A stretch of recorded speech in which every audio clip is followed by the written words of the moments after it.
NBC News has just confirmed that actor Malcolm Jamal Warner has at the age of 54. Authorities in Costa Rica telling NBC News that Warner accidentally drowned while swimming in the ocean on Sunday.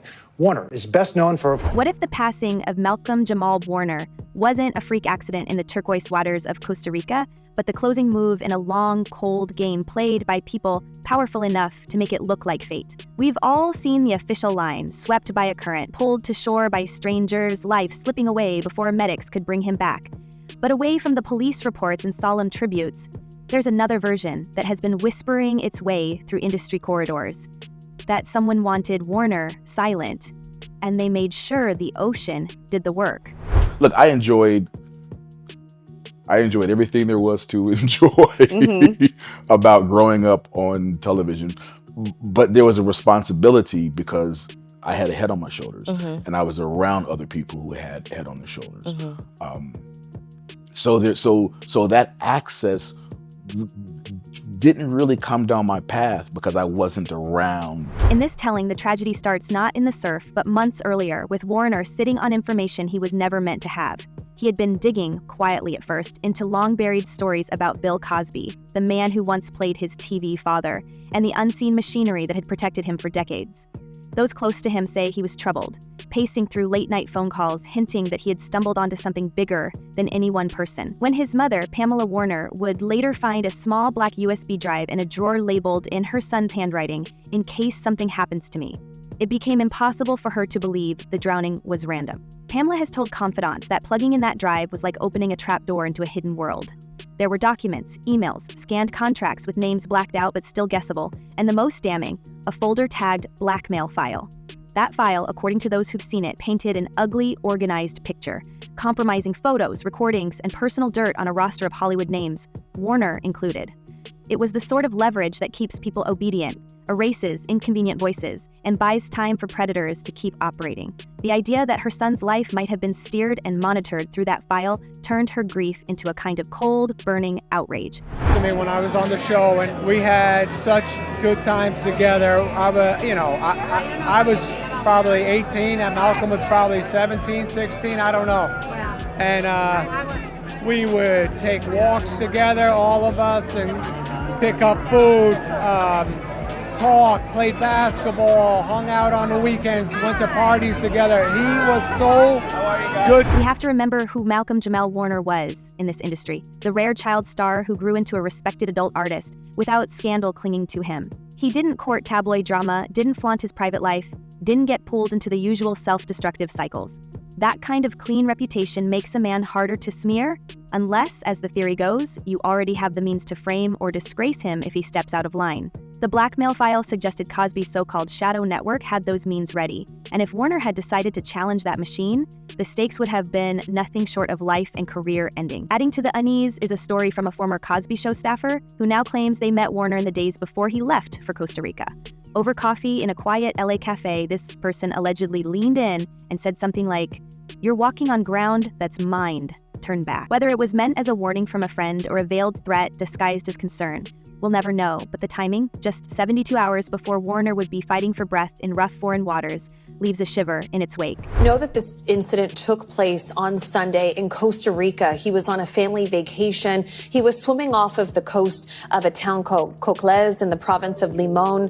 He was swimming at Playa Grande. I mean, I've visited Costa Rica a few times. I was there with my family a few years ago, and those currents can be... From the outside, the trip looked like any other family getaway. Warm beaches, time with his wife and young daughter, a chance to step away from the podcast and acting grind. To those who believe the darker version, it was the perfect setting for an accident that would leave no fingerprints. The current was strong that day, official reports say, yet another swimmer, a 29-year-old from Nicaragua, survived. Warner, by every account a strong and cautious swimmer, didn't. Bystanders pulled him out, medics worked for over 20 minutes, but the scene was already written. Pamela Warner's decision to go public with the USB's contents was, in that light, as dangerous as anything her son had done. Those files didn't just name Cosby. They hinted at a web of fixers, lawyers, private investigators, and industry allies who'd shielded him through the storms of accusation, trial, conviction, and even the shocking reversal that set him free. We already know Cosby walked out of prison in 2021 after Pennsylvania's highest court ruled he'd been denied a fair trial. What the public never saw, if the USB is real, is how much quieter cases were buried before they ever reached courtrooms, often through intimidation and strategic payoffs. Breaking news in that assault case against Bill Cosby. In the last hour, prosecutors in Pennsylvania announced that Cosby will be charged with aggravated indecent assault, a felony. This is the first criminal case against Cosby. In this case, a former employee at Temple University, a woman named Andrea Constadt, claims Cosby and then violated her at his home 12 years ago. It's worth remembering that Cosby's reputation as America's dad wasn't just built on a TV role. It was maintained by decades of controlling the narrative. Even as dozens of women came forward with accounts of being incapacitated and violated, he had supporters in Hollywood and beyond who framed him as the victim of a smear. When you think about that level of influence, the idea of a shadow network doesn't feel like wild invention. It feels like an ugly name for something we've already seen glimpses of. In the days after Warner's passing, Cosby issued his own words of sorrow, calling Malcolm a great studier and likening the loss to his own son, Innes's fate decades earlier. To the casual listener, it sounded paternal. To those convinced there's blood on his hands, it was something else entirely. The smooth, almost nostalgic tone of a man confident no one will connect the dots. I wanted to remind you, as I remind myself, that no matter what's going on, there's always a reason to smile. Like, if you just take a minute to stop and take stock, I guarantee you can find at least one reason to smile. And if for some reason you can't find a reason to smile, then that's probably the best time to be the reason for somebody else. What gnaws at us is the possibility that Warner knew the risk but stepped forward anyway. Friends recall him as thoughtful but principled, someone who wouldn't walk away from a truth just because it was dangerous.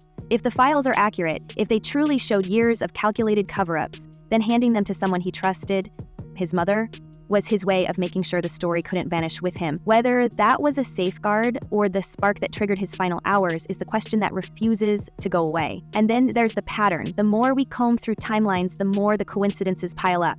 Other would-be whistleblowers in entertainment who've suffered sudden medical events, inexplicable car crashes, quiet retirements with whispered settlements. None of it proves a conspiracy. All of it makes the theory hard to dismiss. Oh, so unbelievable there. And Branson, I also was reading that just days ago, he had another podcast episode that was dropped. And now a lot of fans are starting to really listen to that as maybe one of his last times that you hear him. Now, Pamela Warner, a grieving mother turned reluctant investigator, finds herself in the crosshairs. Friends say she's already had her phone glitch in ways that feel less than random, noticed unfamiliar cars idling too long near her home, and received vague anonymous notes warning her to let it rest. Whether these are empty attempts to rattle her or signs the shadow network is real and watching, they've only strengthened her resolve to push forward. She's begun reaching out to journalists, attorneys, and survivor advocates, determined that her son's name won't be reduced to a tragic headline without the context of what he was fighting against. The industry's response has been a mix of heartfelt mourning and uneasy silence. A handful of Warner's peers have quietly offered Pamela their support, but most are keeping public statements to safe, sentimental territory.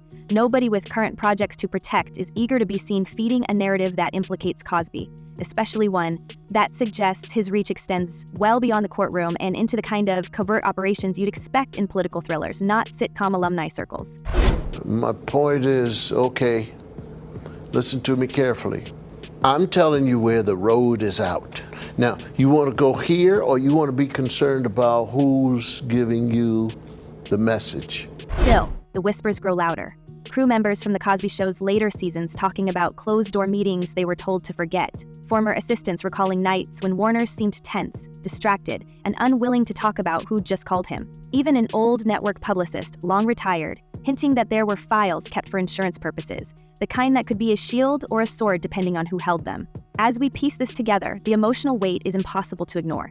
This isn't just about one man's untimely loss. It's about the possibility that behind the polished veneer of America's favorite TV family ran a hidden ledger of favors owed, threats made, and secrets buried so deep they could ruin careers decades later. And if Malcolm Jamal Warner had decided that ledger needed daylight, then maybe, just maybe, the tide that pulled him under started moving long before he set foot on that Costa Rican beach. What's good? Yes, I got the flower in my hair. Today's my daughter's birthday. She put the flower there, so I'm rocking it. What? It's a beautiful day here in Atlanta. I just wanted to shout out and just spread some love and some good cheer. And life is out here lifing. right? For me and for everybody else. What chills us most is the thought that the danger may not have come from faceless strangers at all, but from people inside Malcolm's own life, the ones with the keys to his house, his trust, and his heart. For years, his wife had remained a mystery to the public. No red carpet appearances, no social media profile, no interviews. It was framed as a choice for privacy. But in the wake of his passing, whispers began to circulate that this privacy might have been a shield of a different kind. Several investigative bloggers claim to have obtained leaked bank statements from overseas accounts, showing wire transfers totaling nearly 6 figures in the days immediately after Malcolm's final swim. The sender? A trust linked to a holding company that has previously appeared in unrelated legal filings tied to attorneys known for working with entertainment power brokers. The recipient? An account in her name. Could it be a grieving spouse settling private affairs? Of course. But when we line up the dates against the timeline of Pamela Warner's discovery of the USB, the coincidence is hard to ignore. This is what happens when you put too much attention on the negative than the positive. Industry insiders, some of whom had worked with Malcolm in his later TV years, have quietly admitted that he'd grown wary about what he shared at home. One former crew member even claims he kept 2 separate phones, one for family and one for the people I can't trust yet. If the shadow network did have eyes close to him, the most efficient way to monitor or neutralize him would be through the very person sleeping under the same roof. And if pressure or payment was applied there, it would explain how his movements and plans might have been anticipated so precisely. Which brings us to the bigger picture. The so-called shadow network's inner mechanism, alleged to operate under the chilling codename Echo Protocol. In the files Pamela reportedly accessed, Echo Protocol wasn't just a loose group of fixers. It was a disciplined, tiered system built to protect high-value figures from scandal. Surveillance teams, private investigators, and public relations experts worked in tandem with legal firewalls to contain any threat. Those who could be bought were bought. Those who couldn't be persuaded were discredited. And those who posed too great a risk simply disappeared from the conversation altogether. Prepared for the backlash. If a young person comes up to you and says, you know, my mom says you've done some bad things, how will you answer them? If they are pressing you, are you guilty? Did you do it? Are the allegations true? I'm not sure that they will come like that. I think that many of them say, well, you're a hypocrite. One of the USB's most damning revelations, according to 2 journalists who claim to have been shown excerpts, was a flow chart detailing exactly how allegations were neutralized. Level 1, friendly media outlets downplaying or ignoring the story. Level 2, legal intimidation. NDA agreements pushed under noses in late-night meetings. Level 3, personal ruin, whether through planted scandals or whispered rumors about mental instability. By level 4, the goal was complete erasure. When Pamela brought this to light, at least in limited circles, the reaction within certain LA circles was described as full-blown panic. One veteran agent told an associate, "If she drops the whole thing, we've got 30 careers in freefall before breakfast." That gives us an idea of how wide the web might stretch, and why even people who never worked directly with Cosby might have a stake in keeping it hidden. The effect was like a tremor under the pavement. Not loud enough to make headlines, but strong enough to make those in the know brace for aftershocks. My mother, who again, you know, we lived every year of the show as if it was the last year because we just didn't know. So because she was always,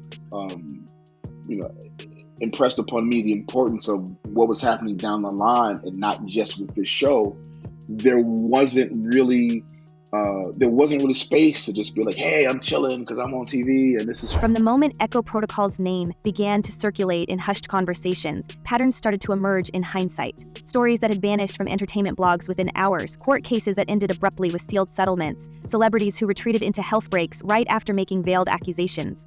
Each incident, on its own, looked like an isolated coincidence. Seen together, they resembled an operating manual in action.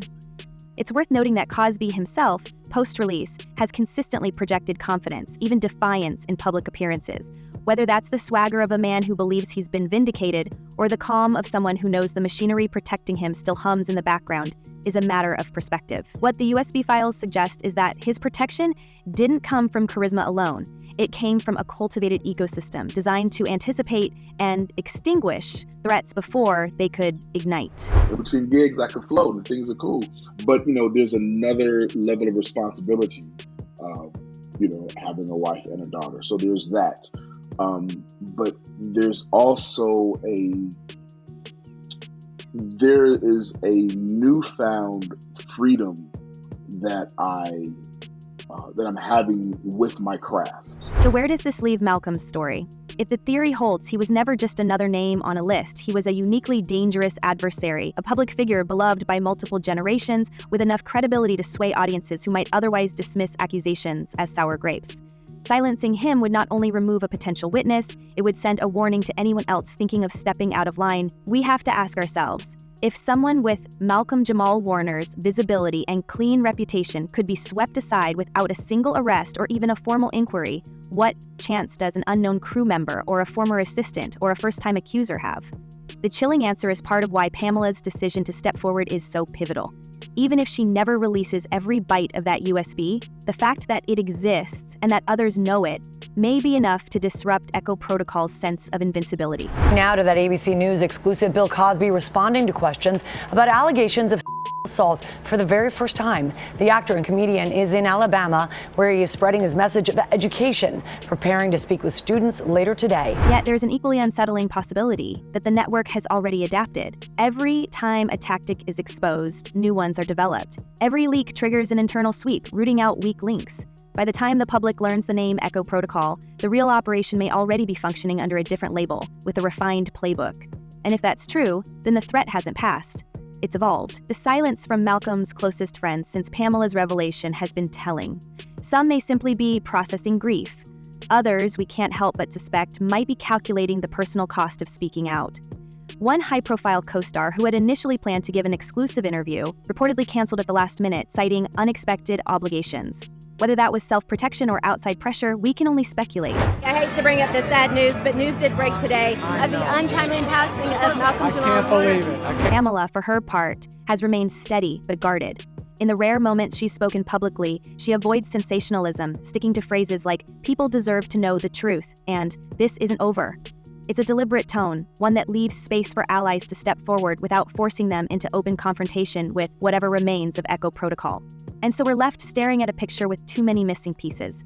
A mystery that sits at the crossroads of personal betrayal, industrial-scale cover-up, and the calculated dismantling of voices that refuse to stay quiet. It's a story with no clean edges, no simple villains, and no guarantee that the danger is over. If a beloved star like Malcolm Jamal Warner could fall victim to a machine this sophisticated, who's next? Is Echo Protocol still out there, moving unseen through the corridors of power, ready to erase the next threat before we even know their name? And if more evidence is still out there, sitting on another USB, buried in an encrypted drive, hidden in a safety deposit box, what happens when it finally surfaces? The truth is out there, but are we ready to face it? Let us know what you believe in the comments and keep your eyes open. Until next time, stay aware, stay questioning, and never stop looking beneath the surface.